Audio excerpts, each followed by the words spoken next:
करिए, नस नस मेरी खोले, हाय कुछ करिए, कुछ करिए, कुछ करिए, बस बस बड़ा बोले, अब कुछ करिए। ओ कोई तो चल सिद्ध फड़िए, तू बेतरिए या मरिए, हाय कोई तो चल सिद्ध फड़िए, तू बेतरिए या मरिए। चक दे हो चक दे इंडिया, चक दे हो चक दे इंडिया, चक दे हो चक दे इंडिया, चक दे हो चक दे इंडिया।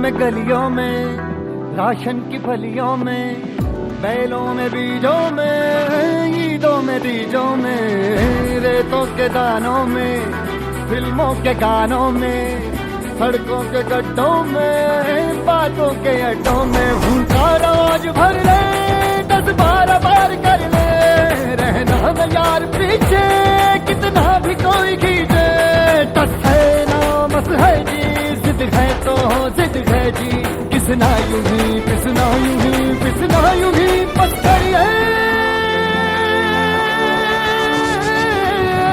कोई तो चल सिद्ध फड़िए, तू बेतरिए या मरिए, हाय कोई तो चल सिद्ध फड़िए, तू बेतरिए या मरिए। चक दे हो चक दे इंडिया, चक दे हो चक दे इंडिया, चक दे हो चक दे इंडिया, चक दे हो चक दे इंडिया।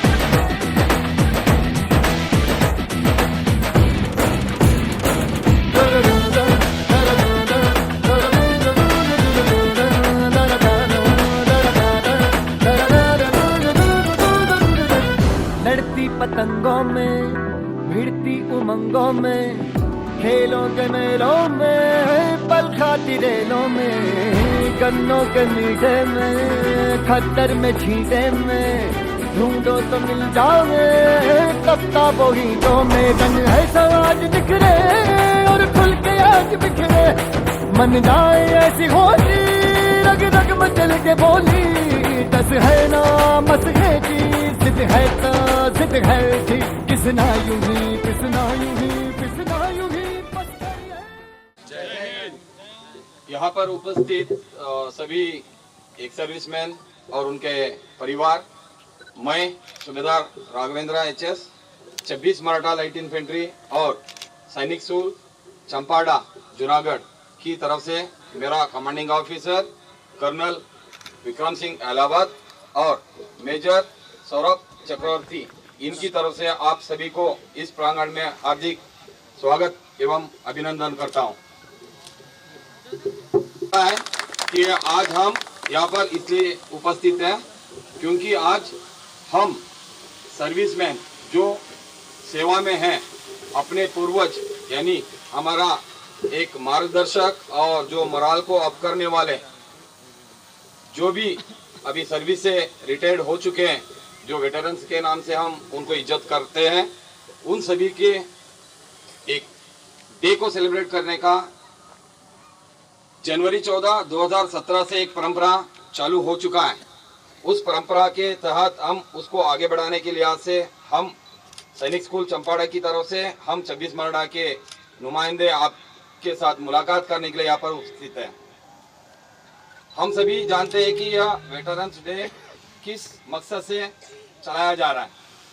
आप सभी को पता होगा कि जनवरी 14, 1953 14 जनवरी 1953 को हमारे पहला फील्ड मार्शल आप सभी को पता है कि general field marshal KM Kariappa साहब, उन्होंने अपने जो पोस्ट इंडिपेंडेंस के बाद सबसे पहला फील्ड मार्शल साहब थे, उन्होंने आज ही के दिन अपना सेवा निवृत्त हुए थे।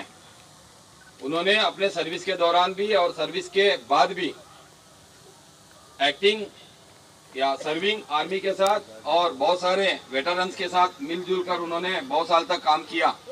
उनके हानर में हम यह वेटरन डे को 14 जनवरी 2017 से मनाना शुरू कर दिया। सिर्फ अपना ही देश नहीं है, बल्कि बहुत सारे देश ऐसे हैं कि अपने जो पूर्वज हैं, अपने जो पुराने साथी हैं, उन लोगों का इज्जत में और हानर में यह वेटरन डे को मनाया जाता है। उसी सिलसिले में हम 2017 से ये वेटरन डे को मनाना शुरू कर दिया। यह वेटरन डे को मनाने का एक ही मकसद है, एक उद्देश्य है कि हम और आपके बीच में, यानी हमारे एक सर्विसमैन, उनके परिवार और वीर नारी से या जो भी उनके परिवार के सदस्य हैं, उनका और जो सर्विसमैन के बीच का जो बॉन्डिंग है उसको बढ़ावा देना है। क्योंकि यह जरूरी है, क्योंकि हम अपने पूर्वजों को याद ना करें जो हमारा सर्विस का कोई मकसद या मतलब नहीं होता है। उनके हानर में और उनके जो भी बातें हमें सीखने का मौका मिलता है, उस चीज़ों को हमें सीखें, ताकि हमारा सर्विस के दौरान और आगे हम से आगे बढ़ने वाले सैनिकों को आपके मार्गदर्शन मिले। साथ ही साथ हमारे जो वेटरन्स हैं, उनके जो कुछ शिकायतें होंगे या कुछ सुझाव होगा, उसे हम एक्टिंग सर्विस में लागू किया जा सके।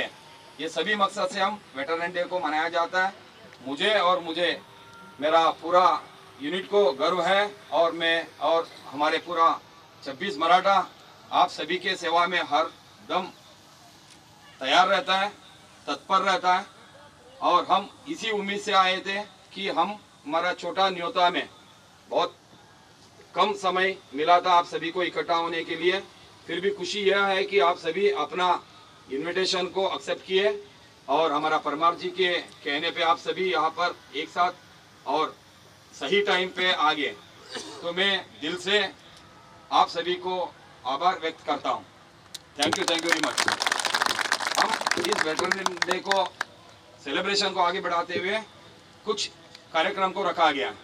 जैसे सभी यंग है, वो बोलता है ना कि हमेशा जवान होता है, इसलिए तो हमको जवान बोला जाता है, चाहे वो वेटरन हो चाहे सर्विंग पर्सन हो।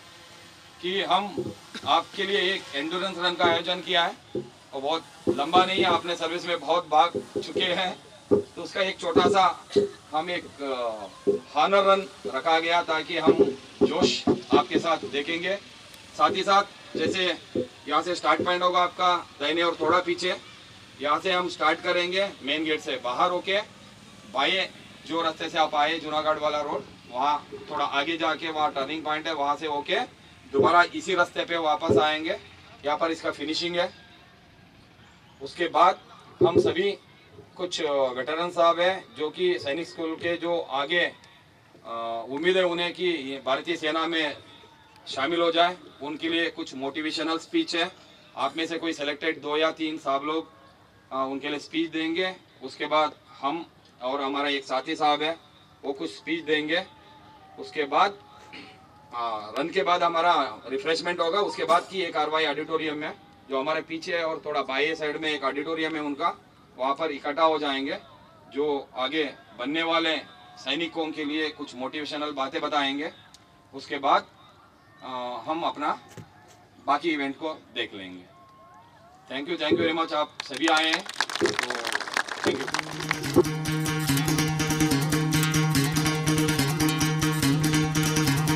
सुनो गौर से दुनिया वालों, बुरी नजर ना हम पे डालो।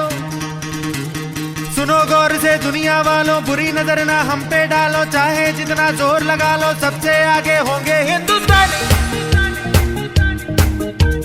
सुनो गौर से दुनिया वालों, बुरी नजर ना हम पे डालो। चाहे जितना जोर लगा लो, सबसे आगे होंगे हिंदुस्तानी। हमने कहा है, तुम भी कहो। हमने कहा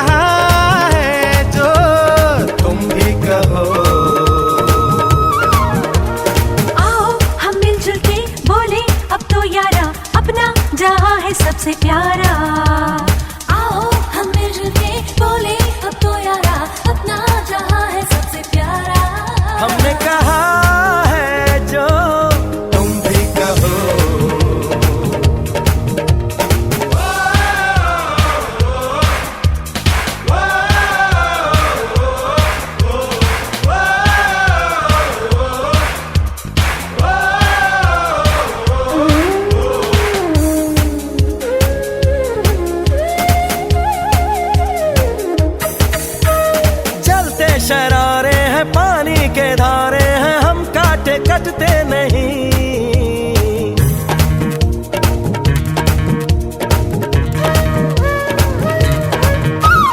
जो वादा करते हैं करके निभाते हैं, हम पीछे हटते नहीं।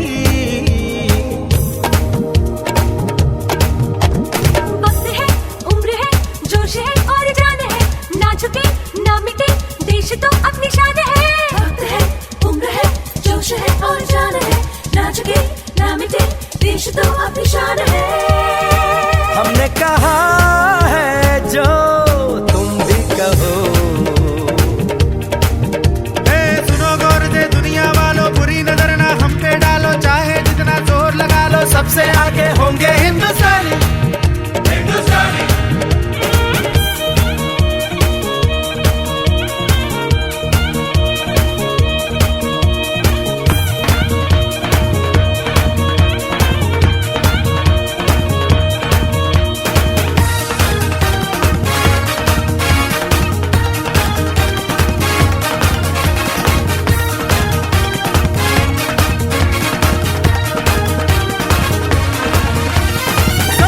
दिलों को मोहब्बत से बांधे जो हम ऐसी जंजीर है।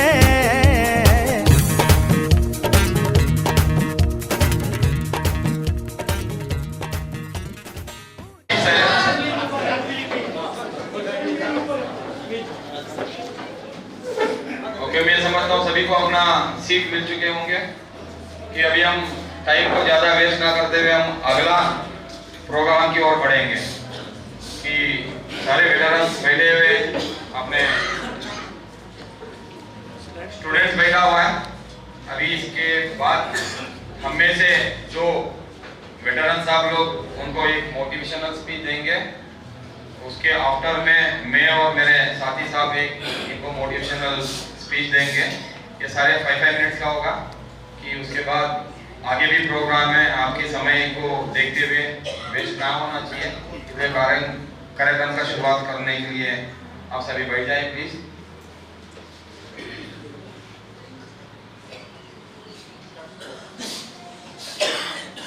ओके, कार्यक्रम की शुरुआत करते हैं।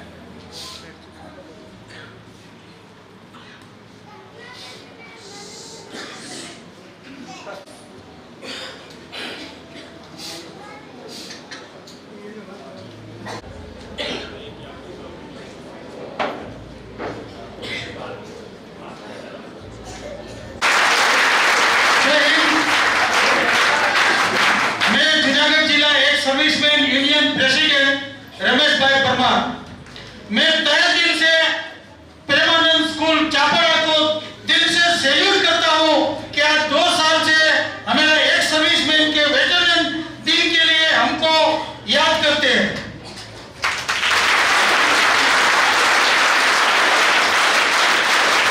स्कूल में जो बच्चे पढ़ रहे हैं उनको मैं बोलता हूं कि वो एक आर्मी के अंदर एक अच्छा ऑफिसर बने, क्योंकि ये स्कूल इतनी अच्छी और इतना अच्छा पढ़ाई करते हैं। हम उसकी डिसिप्लिन देखते हैं, उसकी सैल्यूट देखते हैं, तो हमको ऐसा लगता है कि हम रियली आर्मी यूनिट के अंदर पहुंच गए हैं।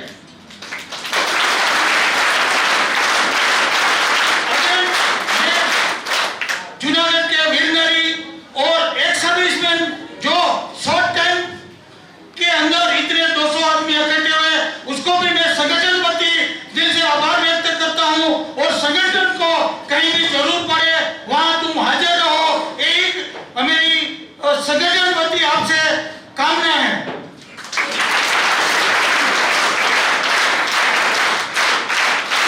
और अगेन मैं छवि सेवालाई के साहब को, उनकी टीम को भी धन्यवाद देता हूं कि हमें को टाइम टू टाइम याद करते हैं और एक हमारा जो भी प्रॉब्लम है उसको सॉल्व करने में हमारे को सभी मराठा लाइक इन पर इतनी मदद की है। क्योंकि मैं एक प्रमुख होने के नाते मुझे पता है 4-5 लेडीज को इतनी पेंशन की प्रॉब्लम थी, उसको सॉल्व करने के लिए उन लोगों ने रिकॉर्ड तक एक जेसीओ टीवी भेजा था।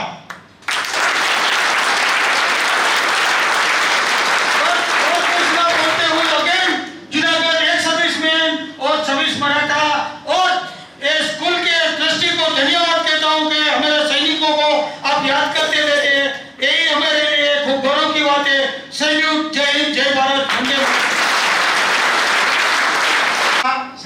कोर का और मराठा लाइट इन्फेंट्री का।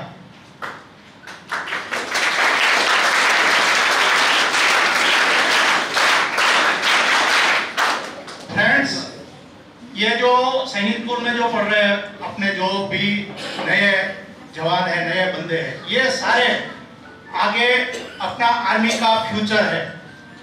और इसके लिए एक चीज मैं बताता हूँ दोस्त, आर्मी में तकलीफ तो जरूर है, लेकिन सोने को जब चमकाना होता है तो गर्म तो करना ही पड़ता है।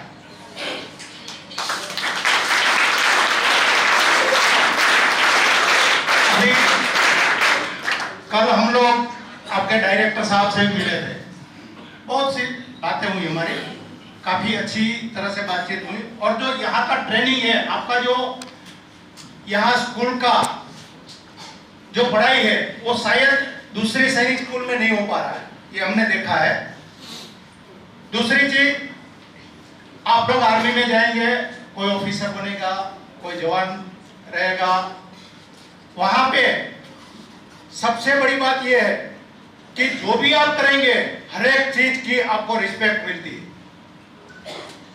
दूसरी चीज, आप आगे जाके इसमें जो हम लोग ज्यादातर ये सोचते हैं कि हम पेंशन के लिए नहीं जा रहे, हम तो देश के लिए जा रहे हैं, वो सब जरूरी है और सही बात भी है, लेकिन साथ में ये हमारे सभी के लिए, जब हम फौज में भर्ती हो जाते हैं तब से लेके हमारा एंड तक, चाहे शहीद हो जाए चाहे घर आके मृत्यु हो, तब तक आर्मी या जो डिफेंस है हमारी जिम्मेवारी उठाती है, हमारे बच्चों की जिम्मेवारी उठाती है, बच्चों की पढ़ाई की जिम्मेवारी उठाती है।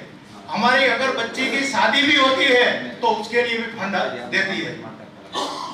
फौज में सब सोचते हैं कि बाकी जॉब कर लो, आराम करो, ऐश करो और अपना लाइफ निकाल दो, लेकिन बच्चों यहाँ हमारा परिवार भी है, उनसे भी आप पूछ सकते हो। जो आर्मी में आपको मिलता है वो किसी भी डिपार्टमेंट में नहीं मिलता है। डिफेंस में आपको डिसिप्लिन मिलता है, आपको सैलरी तो मिलता ही है, साथ में जब रिटायर होकर आते हैं तो पेंशन मिलता है, बच्चों की पढ़ाई के लिए सारी चीजें मिलती है। उसके अलावा सबसे बड़ा आर्मी की ओर से शेल्टर मिलता है, जो आज हमारे बीच में 26 MLI के साहब वगैरह सारा स्टाफ आया है, ये सिर्फ एक सर्विसमैन के लिए आया, क्योंकि उन लोगों को हमें मिलता है।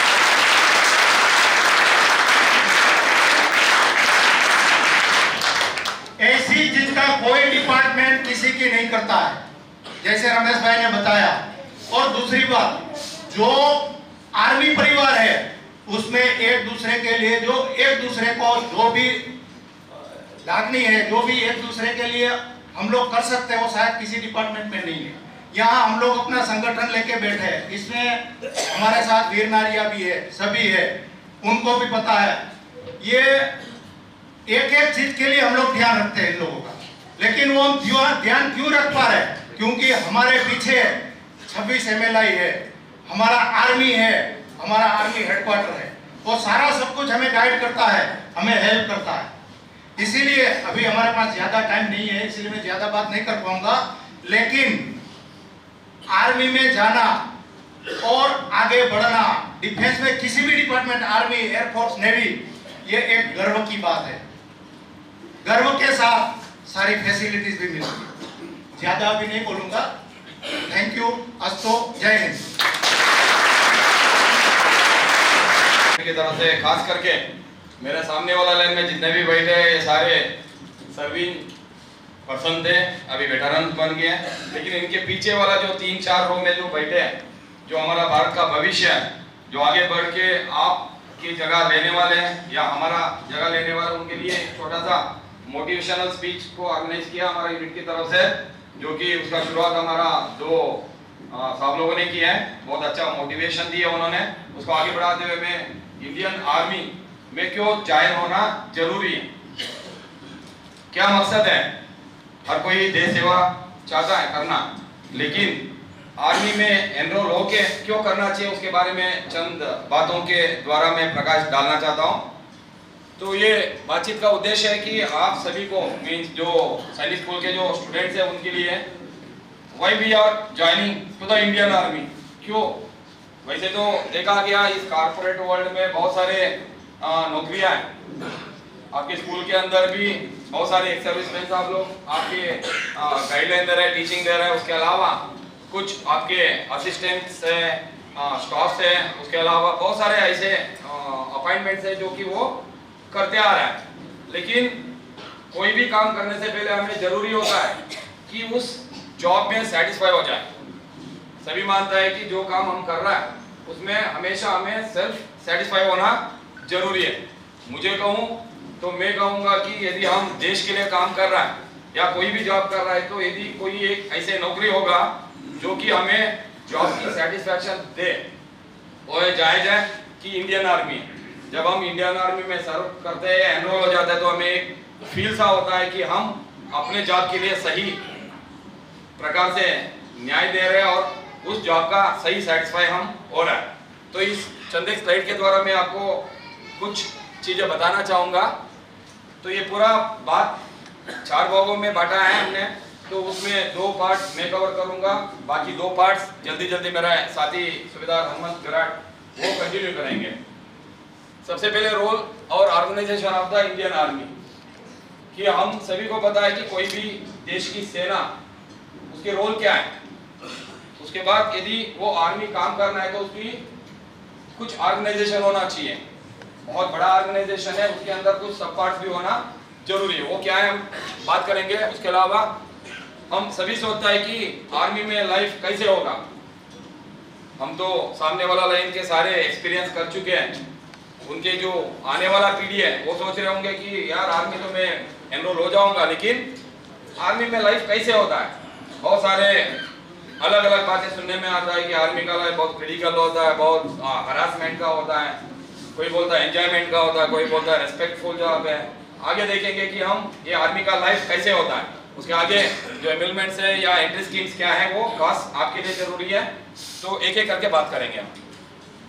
सबसे पहले मैंने कह रहा था कि जॉब सेटिस्फेक्शन है। यदि कोई आदमी एक नौकरी करना चाहता है, यदि उसको एक ही नौकरी में सेटिस्फाई हो सकता है, वो देश सेवा का, वो देश सेवा हम कर रहे हैं, चाहे वो हम अपने घर परिवार को चलाने के लिए कर रहे होंगे, हमारा इकोनॉमिक स्टेट को अपग्रेड करने के लिए कर रहे होंगे, लेकिन हम अपने अपने अपने सेटिस्फैक्शन ये भी है कि हम देश की कुछ ना कुछ सेवा करें। तो वो सबसे अच्छा है कि हम आर्मी में ज्वाइन होने के बाद जो भी हम एक दिन करता है या 15 साल करता है या 25 साल करता है या अब तो 50 ईयर तक करता है, एक सेटिस्फैक्शन लेके हम आता है। हम अपने देखभाल के साथ साथ अपने देश का भी देखभाल किए, ये सबसे बड़ा सेटिस्फैक्शन फील होता है। तो ये इसलिए हमको आर्मी में ज्वाइन होना बहुत जरूरी होता है। नेक्स्ट आता है प्रोफेशनल एडवांसमेंट है। कोई भी ऐसी नौकरी नहीं है कि उसमें प्रोफेशनल काम तो हो जाता है, लेकिन उसके अंदर बढ़ोतरी का मौका बहुत ज़्यादा लिमिटेड है या ना के बराबर है। लेकिन एक आर्मी के अंदर एक सोल्जर बन जाता है, उसको बहुत सारे दरवाजे खुल जाता है कि वो अपने करियर प्रोग्रेशन के साथ साथ अपना अपग्रेडेशन भी किया जाए। तो बहुत सारे साहब लोगों ने कर चुके हैं। नेक्स्ट में आता है इकोनॉमिक स्टेबिलिटी, क्योंकि जब आपकी उम्र 16 to 18 होता है, जब कोई सैनिक होने की बात सोचता है, उसके बाद जब वो एनरोल हो जाता है, तो यदि वो अदर रैंक्स में भर्ती होना चाहता है तो 16, 17, 18, जब वो +2 के बाद होता है तो इन बिटवीन 18 to 19 होता है। तो वो तो उसका पढ़ाई का समय है। पढ़ाई का समय के साथ साथ वो सोच रहा है कि देश सेवा करूं और वो मैं इकोनॉमिकली स्टेबिलिटी लाओ।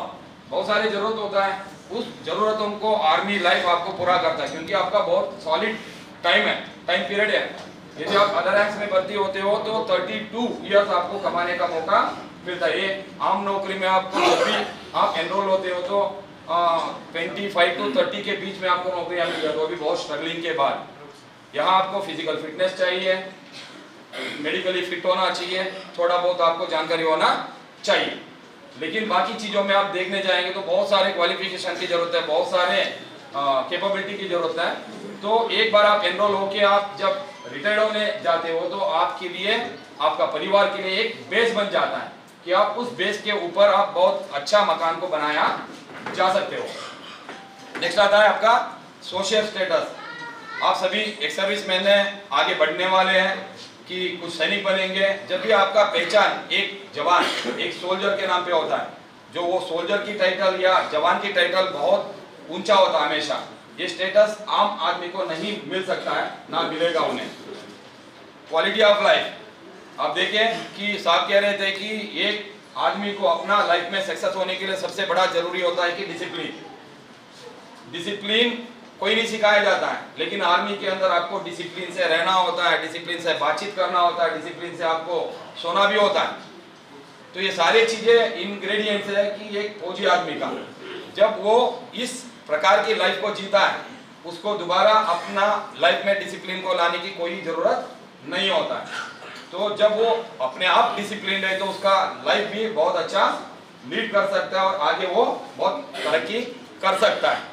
जो आर्मी के अंदर हम चाहिए 15 साल निकाले या अप टू रिटायरमेंट का जो लाइफ है या जो जिस स्टैंडर्ड का हम लाइफ जीता है, वो आम तौर पे कोई भी आदमी नहीं जी सकता है, क्योंकि आपको सही समय पे जगाया जाता है, सही समय में आपका टी होता है, ब्रेकफास्ट, लंच, डिनर, उसके अलावा बहुत सारे जो आपकी पीटी से, ड्रिल परेड से या वेपन परेड से, ये सारी चीजें आपको शेड्यूल किया गया है, इसके अकॉर्डिंग आपको चलता है। तो आप अपना लाइफ में एक टाइम टेबल बना के आगे बढ़ने की लाइफ लीड कर सकते हो। तो ये आपको बहुत तरक्की करता है, वैरायटी एंड एडवेंचर, क्योंकि हमारा इलाका, हमारा जो भारत की टेरेन है अलग अलग किस्म की है। आपको राजस्थान भी सर्व करने का मौका मिलेगा, हिल स्टेशंस में, उसमें भी हाई एल्टीट्यूड में, जैसे लद्दाख, लेह, सियाचिन ग्लेशियर, उसके अलावा फॉरेस्ट नॉर्थ ईस्ट इलाके में, जितने भी आप इलाके में सर्व करते हो, आपको जो उसके अंदर का काम करने का जो तरीका और मजा है बिल्कुल अलग है। तो इसलिए हमको हमेशा आर्मी को चुनने का मौका तो मिलता नहीं, हमको चुनना चाहिए। जो मुख्य तौर पे इंडियन आर्मी का रोल जो है, मैंने पहले कहा कि दुश्मनों से अपना देश को बचाना है। सेकेंडरी रोल है हमारा, जैसे कि जो हमारा डिसेस्टर मैनेजमेंट है, इसके अलावा जो इंटरनल सिक्योरिटी को बरकरार रखना हमारा काम है, जैसे कि टेररिज्म है उसको रोक लगाना हमारा काम होता है। ये मुख्य तौर पे हमारा 2 रोल आता है। मुख्य तौर पे हम combat arms, combat support arms और कम्बैट, इसके अंदर अपना 3 प्रकार के होता है। जो कम्बैट आर्म्स है, जो लड़ाई में दुश्मन के साथ सीधे मुकाबले में होता है। एक होता है आर्मर्ड कोर्प्स है, जो टैंकों के साथ लड़ाई लड़ता है। दूसरा इन्फेंट्री है, जो हम लोग हैं, जो पैदल सेना है, जो जमीन के ऊपर हम अपना कब्जे को बना के रखता है। तीसरा होता है मैकेनाइज्ड इन्फेंट्री, टैंक और इन्फेंट्री के साथ मिलकर काम करता है। इसके बाद जो इनको सपोर्ट करने के लिए, जो लंबे दूरी में एनिमीज को मारने के लिए आर्टिलरी रेजिमेंट्स होता है, इंजीनियर्स रेजिमेंट होता है, उसके अलावा सिग्नलर्स है जो हमारा कम्युनिकेशन के लिए काम आते हैं। इनके लिए लॉजिस्टिक सपोर्ट जो देने वाला रेजिमेंट्स होता है हमारा आर्मी सर्विस कोर है, जो कि हमारा राशन पानी, तेल वगैरह हमको प्रोवाइड करता है। आर्मी ऑर्डिनेंस कोर है, जो भी हमारा वेपन, एम्युनिशन, क्लोथिंग वगैरह हमें प्रोवाइड करता है। उसके अलावा आर्मी मेडिकल कोर हर एक आदमी को मेडिकल सपोर्ट देता है। उसके अलावा सबसे आखिर में कोर्स ऑफ EME है, जो कि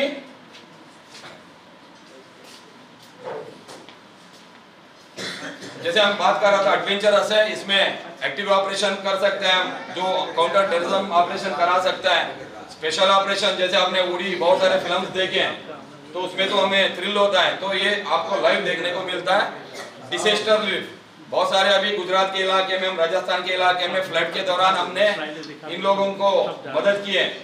अपना खुद आदमी पानी में तैरते हुए जाके जो रेस्क्यू किया गया, ऐसे भी मौका हमें मिलता है जो सिविल एड के लिए काम करता है। इसके अलावा हम UN पीस कीपिंग आर्मी, जैसे लेबनान है, सूडान है, इथियोपिया, एरिट्रिया, इस प्रकार से बाहर देशों में, बाहर देश के उनकी इंटीग्रिटी को कायम रखने के लिए भी हम काम करते हैं। तो एक फौजी आदमी है, उसको मौका भी बहुत मिलता है और वो एंटायर द वर्ल्ड जहां भी UN मिशन चल रहा है उस इलाके में वो जाके अपना सर्विस दे सकता है। ये हमारा एडवांटेज है।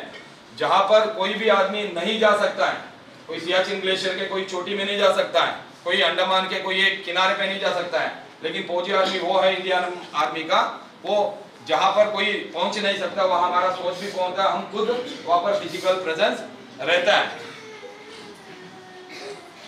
हम बात करेंगे हमारा परिवार की। जब हम परिवार की बात करते हैं तो जैसे आप अपने परिवार के साथ हैं, इसी प्रकार परिवार को रखने का भी सुविधा इंडियन आर्मी के साथ है और आगे भी रहेगा। इसमें जो सर्विस सोल्जर्स के लिए जो क्वार्टर्स है वो 100% तक का मिलता है। जो इन लिविंग में नहीं हो सकते उसको आउट लिविंग का क्वार्टर का भी प्रोवाइड किया जा सकता है। जब भी हम कंटोनमेंट में रहता है तो एक नीट एंड क्लीन कंटोनमेंट, आज के डेट में आपको सिविल एरिया में कहीं भी कंटोनमेंट के अलावा कहीं भी नीट एंड क्लीन एरिया मिल नहीं पाता है। जो भी अपने बच्चे हैं जो स्पोर्ट या अदर स्किल्स में वो माहिर है, उन लोगों के लिए हम लोगों ने मौका दिया जाता आर्मी थ्रू कि अलग अलग रैलीज चलता है, उसके अंदर देशों में बाहर देश के उनकी इंटीग्रिटी को कायम रखने के लिए भी हम काम करते हैं। तो एक फौजी आदमी है, उसको मौका भी बहुत मिलता है और वो एंटायर द वर्ल्ड जहां भी यूएन मिशन चल रहा है उस इलाके में वो जाके अपना सर्विस दे सकता है। ये हमारा एडवांटेज है।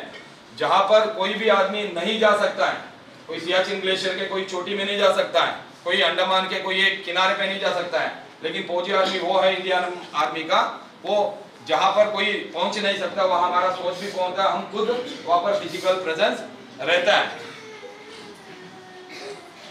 हम बात करेंगे हमारा परिवार की। जब हम परिवार की बात करते हैं तो जैसे आप अपने परिवार के साथ हैं, इसी प्रकार परिवार को रखने का भी सुविधा इंडियन आर्मी के साथ है और आगे भी रहेगा। इसमें जो सर्विस सोल्जर्स के लिए जो क्वार्टर्स है वो 100% तक का मिलता है। जो इन लिविंग में नहीं हो सकते उसको आउट लिविंग का क्वार्टर का भी प्रोवाइड किया जा सकता है। जब भी हम कंटोनमेंट में रहता है तो एक नीट एंड क्लीन कंटोनमेंट, आज के डेट में आपको सिविल एरिया में कहीं भी कंटोनमेंट के अलावा कहीं भी नीट एंड क्लीन एरिया मिल नहीं पाता है।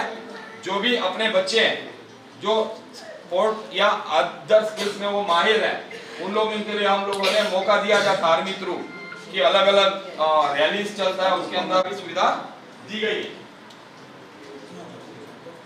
ओके, चंदे पे स्केल्स हैं जो हम कंपैरेटिवली देखते हैं कि हमारा पे पैकेज और जो हमारा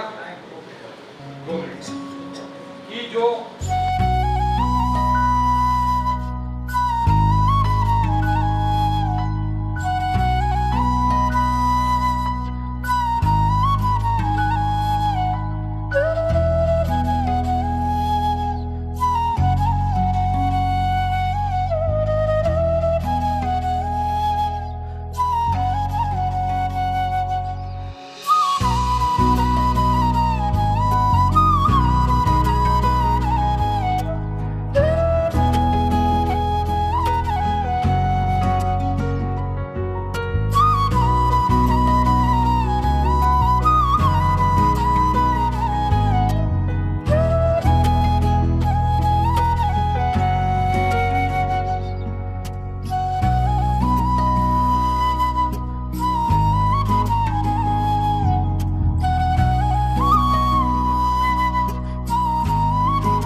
ब्रह्मानंद विद्या मंदिर सैनिक स्कूल चापड़ागढ़ आपके निरीक्षण के लिए हाजिर।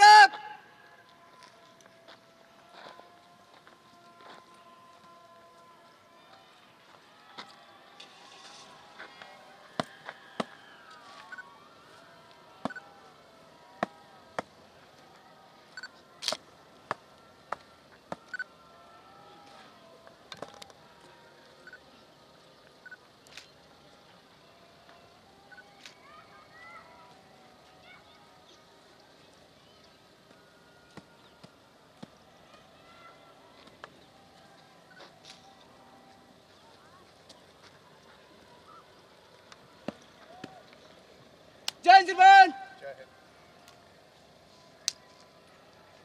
गॉड जय श्रीमान। सलाम सस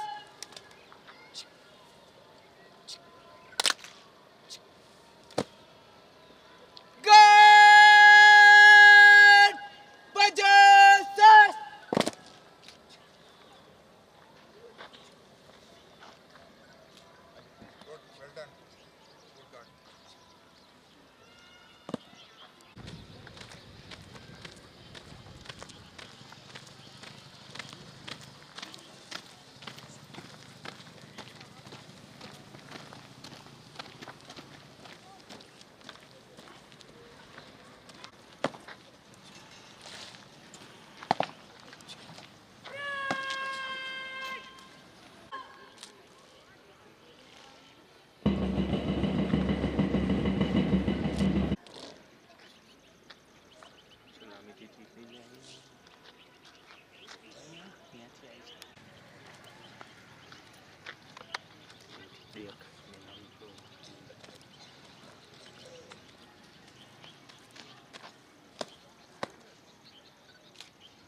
श्रीमान श्री ब्रह्मानंद विद्या मंदिर सैनिक स्कूल चपड़ा परेड को कूच कॉलम में मंच से गुजारने की अनुमति चाहती हूँ।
एजुकेशन बिल्डिंग मतलब ये क्लासरूम्स ने स्कूल बाजूમાં girls hostel staff room plus classroom બધું જો આઈટેલ બિલ્ડિંગ ઓકે સેમિનાર રૂમ છે બાજુમાં સ્પોર્ટ્સ કોમ્પ્લેક્સ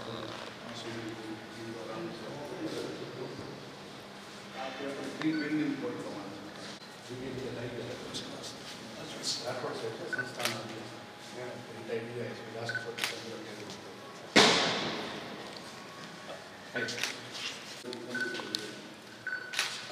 હમણાં ચાલુ થઈ ગયા સેકન્ડ કમ્પ્યુટર લેબ આપના હાથે આજે ફર્સ્ટ બીજી ડેવલપમેન્ટ કેટલા કમ્પ્યુટર છે અંદર જશું ને આપણે આમાં 30 કમ્પ્યુટર છે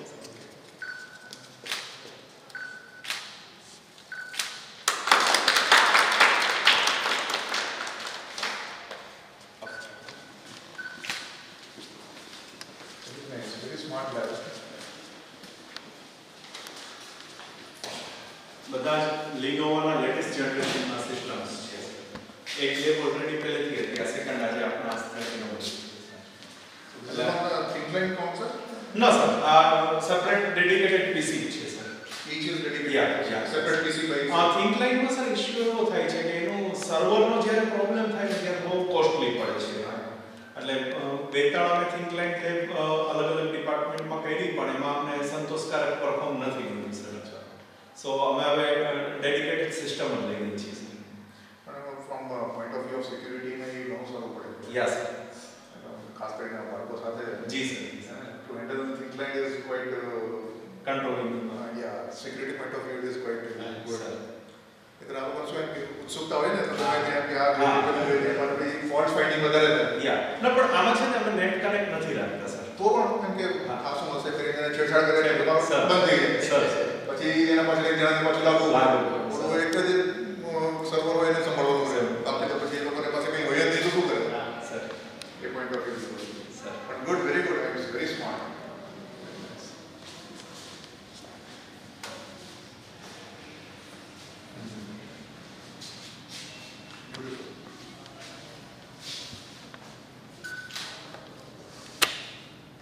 અને શરૂઆતથી 600 થી ઇન્ટ્રોડ્યુસ યસ 6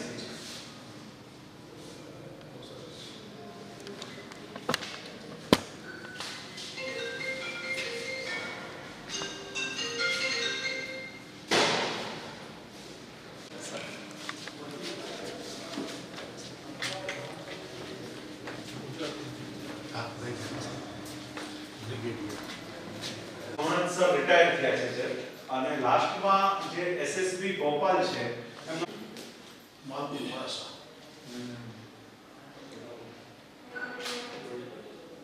સંબંધો મોટા ભાગના બધા અત્યારે રાજસ્થાન સાથે ચાલુ છે